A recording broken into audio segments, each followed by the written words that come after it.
Selamat pagi, selamat siang, selamat sore, dan selamat malam dimanapun kalian berada. Sebelumnya, perkenalkan aku Gevira dari penerbit Pixelindo. Nah, Pixelindo salah satu penerbit di Yogyakarta yang menerbitkan buku-buku dengan tema tes, seperti tes CPNS, masuk perguruan tinggi, dan juga buku penunjang pelajaran sekolah lainnya.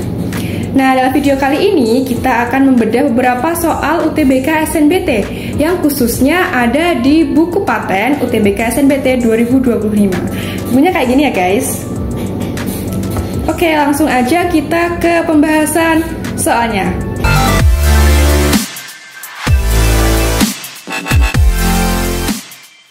Soal yang pertama kita akan bahas terkait dengan himpunan. Ya, teman-teman mungkin juga masih ingat, mungkin ada yang lupa juga ya terkait materi himpunan ini. Kayaknya dulu di SMP kali ya, kalau nggak SMA itu ada gitu materinya. Nah, mungkin kalau masih yang agak lupa gitu bisa di-recall kembali ya. Oke, langsung aja kita ke soal. Di sini kita punya soal kelas 7A terdiri dari 31 siswa.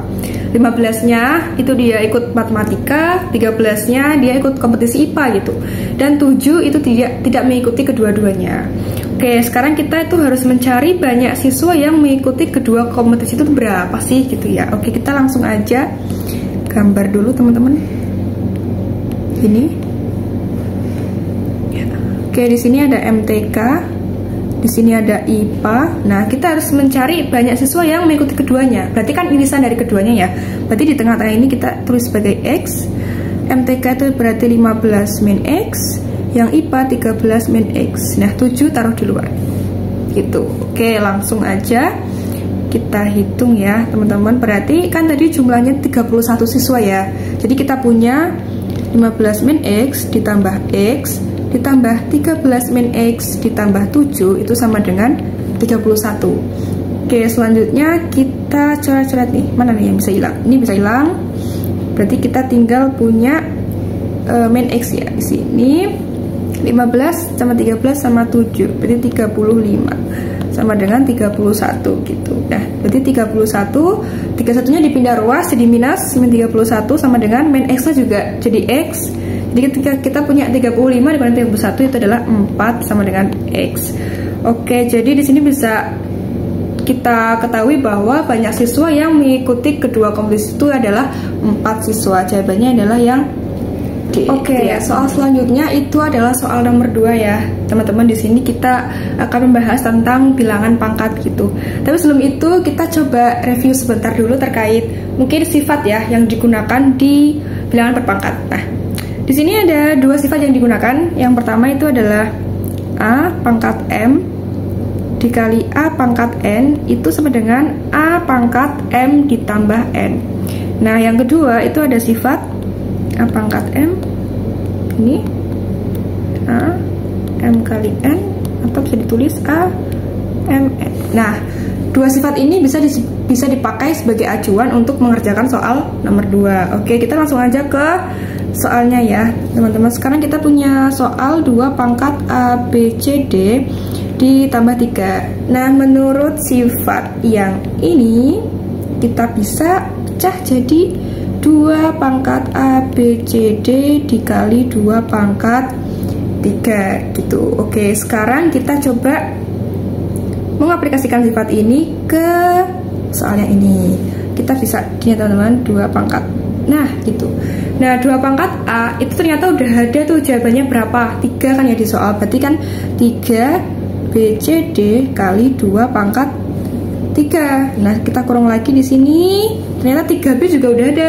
Itu jawabannya adalah 4. Berarti 4CD kali 2 pangkat 3. Yang ini juga masih bisa. 4C itu ternyata itu 5. 5 pangkat D kali 2 pangkat 3. Oke, kita tarik aja ke sini.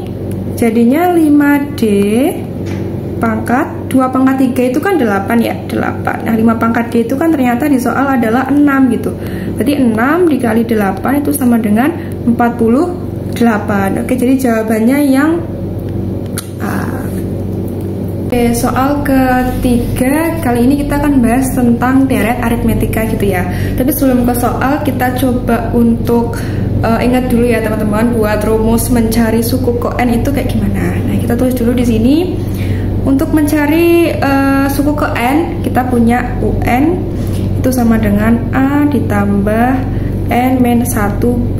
Nah, A di sini sebagai suku pertama, kemudian B di sini adalah beda gitu. Oke, untuk soalnya suku tengah dari aritmetika ada 34. Terus di sini diketahui juga suku pertamanya itu 4. Kita tulis di sini.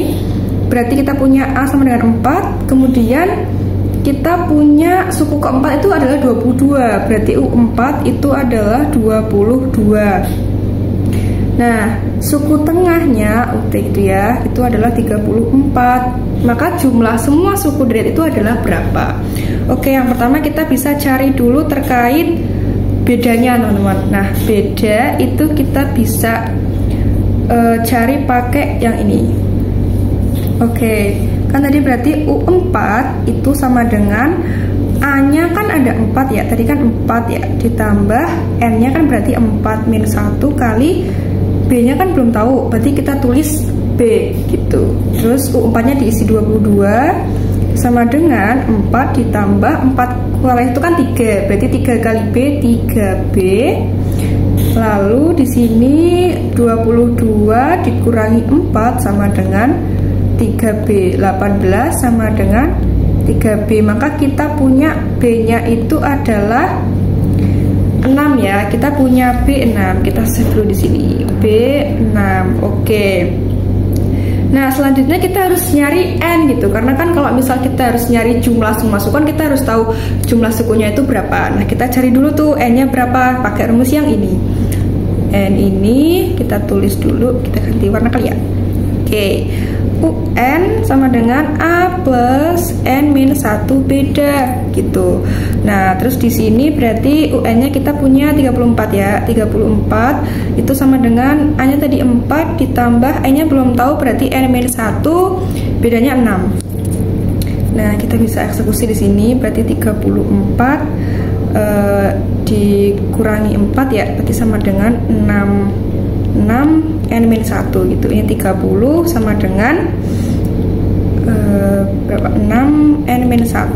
Berarti 30 itu dibagi 6 sama dengan N-1 ya. Jadi 30 bagi 6 itu kan 5. Berarti 5 sama dengan N-1.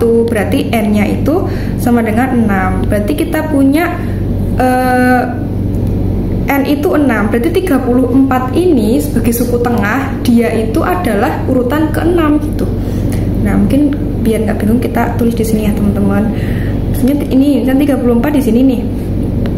Dia tuh suku ke-6 gitu.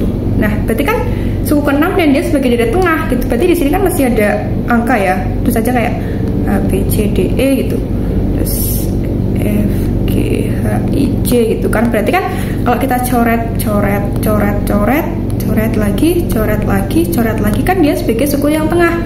Berarti kan banyak sukunya kan ada 11 gitu ya, ada 11. Nah, makanya kita bisa nyari jumlah suku, semua suku dari aritmetikanya itu berapa. Kita pakai sini ya, SN itu sama dengan N dikali suku tengah. SN-nya berapa? S11 ya tadi jumlahnya. N-nya 11 kali 34. Jadi jawabannya adalah 374. Jawabannya yang D. Oke, soal nomor 4 di sini ada materi peluang. Oke, kita baca dulu soalnya. Dalam suatu kelas terdapat 12 murid laki-laki dan 16 murid perempuan. Nah, dari kelas itu akan dipilih pengurus nih, pengurus inti yang terdiri dari 5 murid. Nah, soalnya adalah peluang kelas memiliki 1 atau 2 murid laki-laki sebagai anggota pengurus inti. Nah, sekarang kita bisa pakai kombinasi gitu. Kombinasi untuk menyelesaikan soal nomor 4 ini. Biasanya kan ditulis dengan N kombinasi R gitu ya, teman-teman. Nah, kita coba ke pernyataan yang pertama nih. Yang pertama itu ada 1 laki-laki, 1 murid laki-laki. Sedangkan di sana kita harus punya 5 pengurus inti kan. Berarti kalau misalnya 1 laki-laki itu berarti perempuannya ada 4 perempuan. Oke, berarti kombinasinya bisa ditulis 12 kombinasi 1 dikali 16 kombinasi 4 gitu. Biasa pakai cara faktorial itu, misalnya 12 faktorial, di sini ada 1 dan di sini ada 11 faktorial gitu ya. Nanti dicoret-coret gitu ya teman-teman. Berarti di sini kita punya, langsung aja kita punya 12 dikali 1820, kita punya 21.840. Oke, terus yang kedua, ini ada 2 murid laki-laki. Berarti kalau misalnya 2 murid laki-laki, itu perempuannya berarti ada 3 perempuan. Berarti 12 kombinasi 2 dikali dengan 16 kombinasi 3. 12 kombinasi 2 itu 66 dikali 560 sama dengan 36.960. Oke. Nah, kemudian kita juga masih bisa mencari kombinasi untuk yang ini teman-teman. 5 murid dari keseluruhan murid yang ada. Jadinya kita bisa tulis di sini adalah 12 ditambah 16 itu kan 28 nih. Nah, berarti kita bisa nyari dari 28 kombinasi 5. Itu sama dengan 98.280. Nah, kita bisa nyari nih sekarang peluangnya itu berapa sih gitu ya. Peluangnya berapa? Kita tulis di sini. Jadinya adalah tadi 12C1 ya dikali 16C4 maaf, itu ditambah dengan 12C2 dikali dengan 16C3 itu dibagi dengan 28 kombinasi 5. Nah, jadi kita punya tarsinya teman-teman. Nah, tadi kita punya berapa ini? 21.840 terus ditambah 36.960 dibagi 98.280. Kita jumlahkan ya. Jadi seperti ini. 98, 280. Nah, ini masing-masing dibagi dengan 840. Jadinya kita punya 77/117. Nah, ini peluangnya untuk 1 atau 2 murid laki-laki sebagai anggota pengurus inti. Selanjutnya kita akan membahas soal nomor 5, itu terkait dengan pola bilangan. Oke, di sini kita punya bilangan 4, 9, 10, 14, 16, dan 19 gitu. Nah, caranya adalah pertama-tama kita bisa lihat dulu gitu selisih dari angka setelahnya. Misalnya kan di sini ada 4 ke 4 itu kan 0 ya. Coba kita tulis aja nih teman-teman. Ini kan misalnya 0, 4 ke 9 itu kan 5, 9 ke 10 itu kan 1. Kan kayak kok polanya nggak tentu gitu ya. Nah, kalau misalnya kayak gitu kita bisa lihat langsung ke angka selanjutnya aja gitu. Jadi kita coba lihat ke 4 ke 9 itu. 4 ke 9 itu selisihnya berapa sih gitu. 4 ke 9 itu kan punya selisihnya 5 ya. 9 ke 14 itu selisihnya juga 5. 14 ke 19 itu juga 5. Oh, ternyata kita punya pola itu plus 5 ya. Untuk bilangan yang di sini itu sama dengan 24. Oke, lalu yang setelah 19 ini angkanya berapa sih gitu ya. Nah, kita coba lihat lagi. Di sini masih ada 4 ke 10. 4 ke 10 itu plus 6. 10 ke 16 itu juga plus 6. Nah, 16 ke nilai yang dicari itu juga plus 6. Jadi 16 tambah 6 itu adalah 22. Oke, jadi yang jawabannya itu yang benar adalah A, teman-teman, 22. Nah, itu tadi ya teman-teman buat pembahasan beberapa soal UTBK SNBT gitu. Semoga bermanfaat buat teman-teman semuanya. Semoga dilancarkan dan bisa keterima di Univ impian teman-teman semuanya. Terima kasih dan sampai jumpa di video pembahasan soal selanjutnya. See you.